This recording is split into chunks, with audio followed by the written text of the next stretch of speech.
Olá pessoal, sejam todos bem-vindos. Vamos falar no vídeo aqui sobre a análise financeira da Magazine Luiza. A gente vai falar um pouquinho de balanço patrimonial e da DRE, que é o demonstrativo do resultado do exercício, que é a questão mais operacional da empresa, e um pouquinho dos dividendos, como está a evolução aí de pagamentos de dividendos da empresa. Bom, vamos começar falando um pouquinho sobre balanço patrimonial, ou seja, como o nome já diz, são os patrimônios da empresa. É o famoso balanço, que é composto aí praticamente assim, de grosso modo, do ativo total, que são os bens e direitos, passivo, que são as obrigações com terceiros, e o patrimônio líquido, onde fica alocado e registrado o capital que é investido pelos sócios acionistas e o lucro, e uma parte do lucro que é alocado aí, objetivando o crescimento da empresa para que ela possa trazer mais lucros futuramente. Bom, fazendo a análise aqui do balanço patrimonial da empresa, o ativo total é a barra azul. A gente consegue analisar que o volume de riquezas da empresa, ou seja, os seus bens e direitos, vem evoluindo e teve um crescimento exponencial aqui, principalmente a partir de 2016. Porém, em contrapartida, o passivo, que são as obrigações com terceiros, está crescendo aqui na mesma escala. O volume, praticamente aqui de 2011 a 2017, praticamente 50% da empresa era passivo e outros 50% era destinado ao ativo. Porém, essa diferença vem aumentando, o volume de riquezas da empresa vem crescendo, porém um pouquinho mais lento, mas não tão distante assim. O endividamento da empresa vem crescendo no mesmo ritmo aqui, no ritmo bem próximo do ativo total. Daqui a gente é uma situação um pouquinho preocupante, porque a empresa vem crescendo aí seu volume de riquezas, mas porém analisando aqui, essas riquezas vêm crescendo porque a empresa, a maior parte desses recursos está sendo influenciado através de passivos. O ideal seria que o patrimônio líquido, olhando para uma análise aí, a grosso modo, não tão analítica assim, o ideal é que o patrimônio líquido seja o que alimenta o ativo. E aqui a gente consegue analisar o que está alimentando o crescimento do ativo, é o passivo total. Bom, vamos falar de algumas contas do patrimônio líquido, começando com a conta mais líquida do ativo total, que é os caixas equivalentes.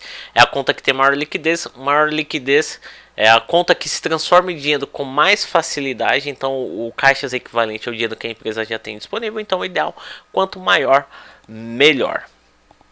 Aqui a gente consegue analisar que vem numa tendência de alta. A empresa que aumentou, principalmente que em 2019 aumentou o seu volume de passivo, ou seja, ela pegou mais empréstimos e financiamentos para alimentar seu caixa, para que a empresa possa utilizar esse caixa para poder financiar essas operações. Então, o volume de dinheiro disponível da empresa vem numa tendência de alta, mas uma situação que me preocupa, que o caixa aumentou, em contrapartida aumentou também o passivo, ou seja, pela lógica aqui, analisando os demonstrativos financeiros, o que está alimentando esse caixa são capitais de terceiros, não capital próprio.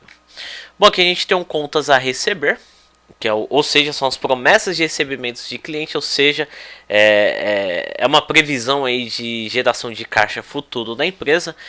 Vinha oscilando bastante, que de 2011 teve uma queda forte em 2013, estagnou até 2017 e começou um crescimento forte aqui do contas a receber da empresa de 2018 a 2021. Então está numa tendência de alta considerável aqui. Começou um crescimento exponencial a partir de 2018 e então há uma possibilidade aí que a gente consegue analisar, que é uma previsão de geração de caixa aí num período futuro da empresa, ou seja, que já é uma promessa de recebimento, ou seja, recebimentos de clientes. Bom, vamos falar um pouquinho dos estoques. Os estoques são os materiais que a empresa tem alocado nos seus estoques para atender a sua demanda de clientes. E aqui a gente consegue avaliar que o volume conforme o contas a receber, ou seja, o volume de vendas da empresa cresceu a partir de 2018. Então, para poder atender essa demanda de crescimento de clientes, a empresa precisou comprar mais estoque. Então, o que pode explicar também aqui, a partir de 2018, o aumento do passivo. A empresa não tinha esse dinheiro disponível para poder investir nas suas operações, para poder atender essa demanda. Aqui a empresa, olhando por um lado empreendedor, então a empresa foi para o mercado, captou dinheiro, investiu nas suas operações, comprou estoque para poder atender a demanda e assim investir no seu crescimento. Então, a demanda de clientes aumentou aqui a partir de 2018, então para poder atender essa demanda a empresa adquiriu mais estoques. Então aqui é um aumento de estoque saudável, ou seja, está tendo um giro, a empresa precisou comprar estoque, esse estoque está girando, então, para poder atender essa demanda, então aqui é um estoque saudável, um estoque positivo. Bom, saindo um pouquinho da área do ativo, vamos falar um pouquinho das obrigações da empresa, como que as obrigações da empresa estão no volume financeiro alto, então a gente precisa analisar aqui um pouquinho com mais detalhe e verificar o que está acontecendo.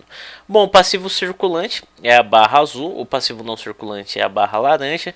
Para quem não tem ainda um conceito contábil, não entende um pouco de contabilidade, questão de passivo circulante. O circulante e não circulante é um termo contábil, no qual o circulante representa curto prazo e o não circulante representa longo prazo. O período de curto prazo é o período dentro de 12 meses, ou seja, dentro de um ano, e o não circulante é um período acima de 12 meses, ou seja, acima de um ano. Então, analisando aqui, o passivo circulante são as obrigações que a empresa tem que pagar dentro de 12 meses, ou seja, dentro do período de um ano. E o passivo não circulante são as obrigações que a empresa tem que pagar acima de 12 meses. Então aqui a gente consegue analisar, já batendo o olho, o passivo circulante, ou seja, as obrigações da empresa, a maior parte desse volume financeiro está alocado a curto prazo. Olhando para um aspecto, para quem tem uma noção básica de gestão financeira, olhando para o aspecto financeiro, olhando o fluxo de caixa, o cenário não é tão positivo assim, porque a maior parte das obrigações da empresa está alocado para ser pago dentro de 12 meses.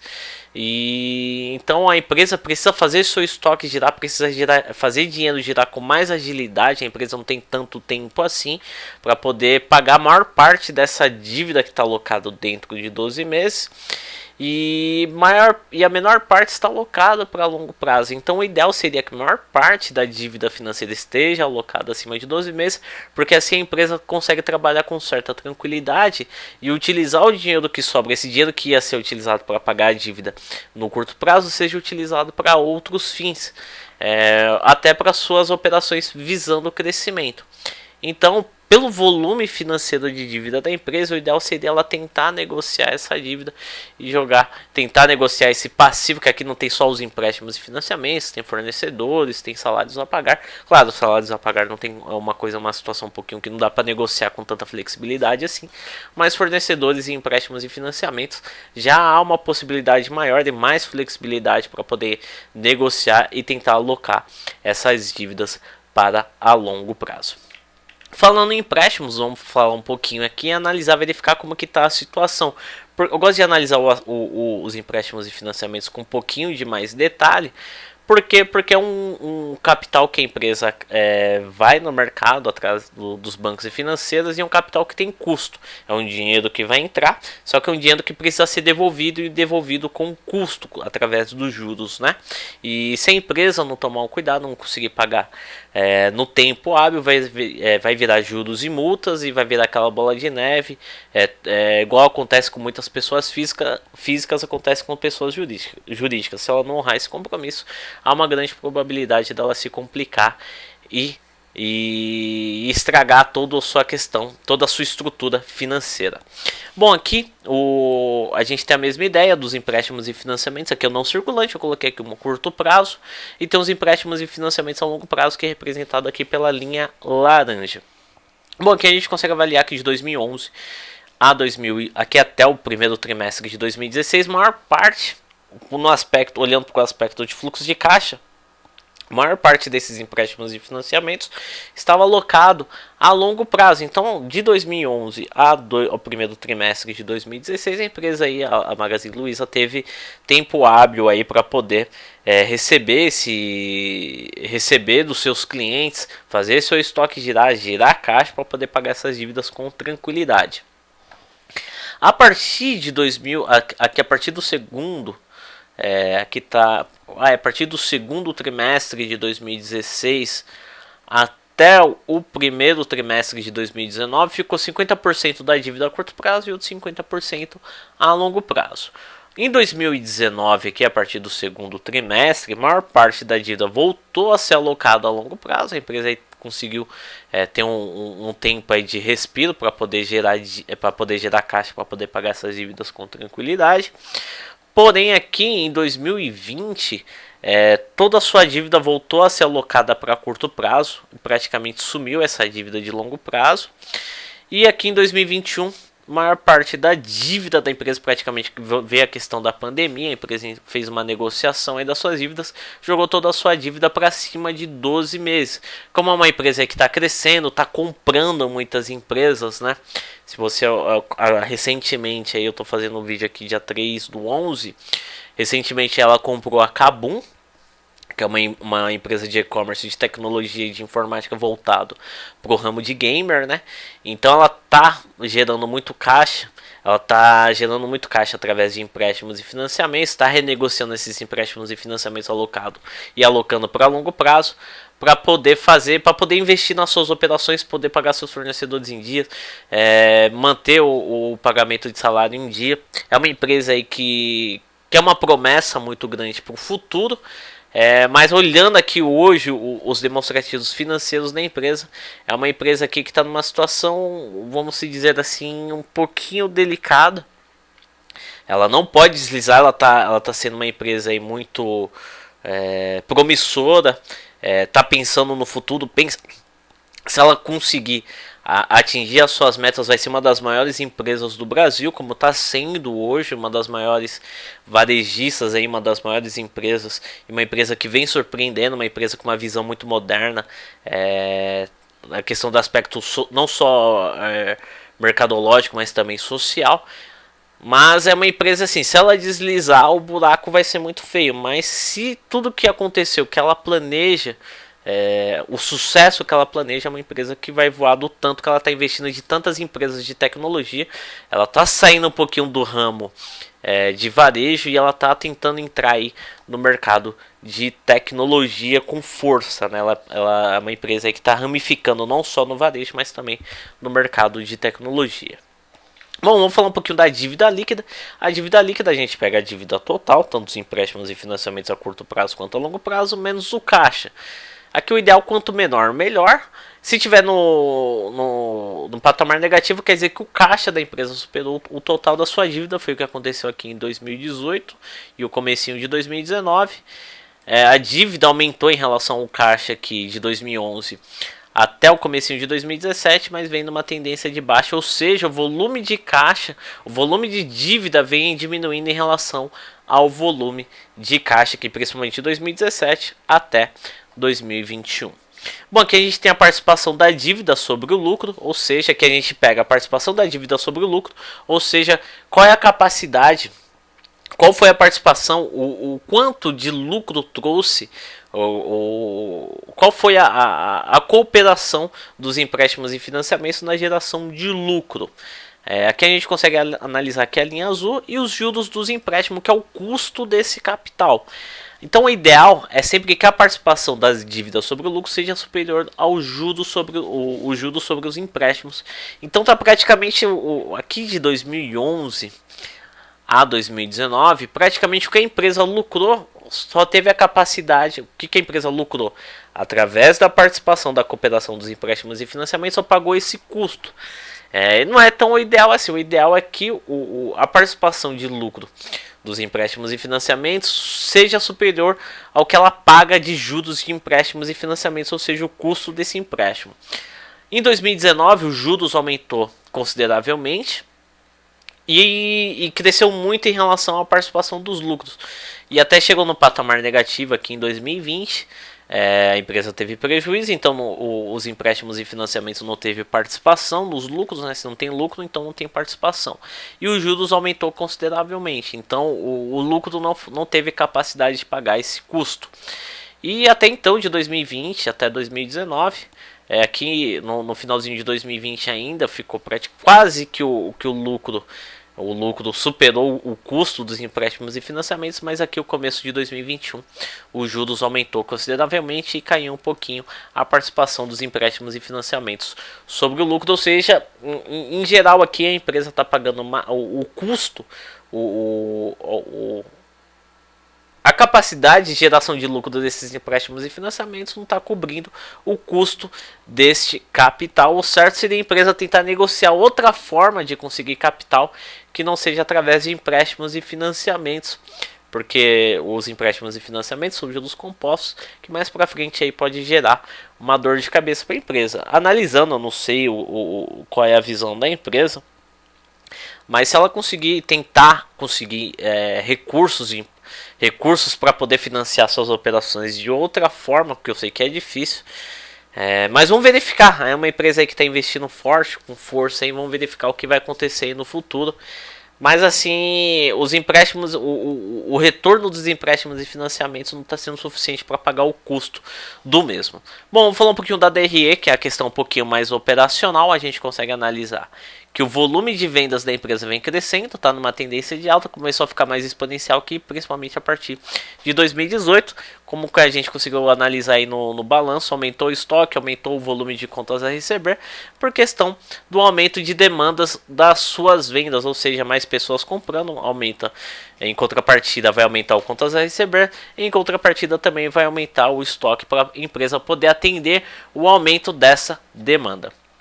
Bom, aqui a gente tem um lucro bruto, tá numa tendência de alta também, tá bem parecido com o gráfico da receita líquida e começou um crescimento exponencial, principalmente a partir de 2018. Bom, aqui a gente tem um lucro operacional, passou por um período de prejuízo em 2012 aqui, a partir de 2012 só foi voando aqui, foi foguete e vem num crescimento forte aqui do lucro operacional, que esse daqui é o principal lucro, ou seja, que é a capacidade de geração de lucro da empresa com todas as suas operações, ainda não envolvendo operações financeiras e nem os impostos. Então aqui é o melhor, para medir a capacidade de lucro da empresa, o lucro operacional na DRE é o principal a ser analisado.